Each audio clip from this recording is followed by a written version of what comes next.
Šok. Ruská rozviedka financovala útoky na synagógy a mešity vo Francúzsku. Vyplýva to zo srbských súdnych dokumentov, ktoré opisujú, ako trojica Srbov vykonávala útoky na náboženské objekty podľa rozkazov, inštrukcií a za peniaze od štruktúr spravodajskej služby Ruskej federácie. V máji 2025 boli počas židovského sviatku postriekané synagógy zelenou farbou spájanou s islamom. O niekoľko mesiacov neskôr sa pred mešitami v Paríži objavili odrezané prasačie hlavy.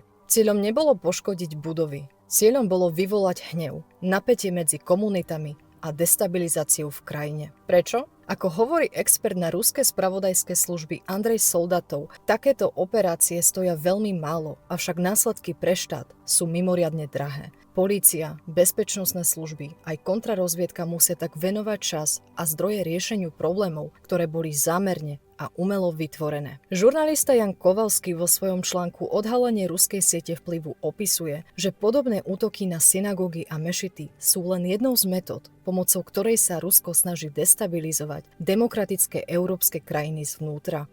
Viac informácií si prečítajte v tomto článku.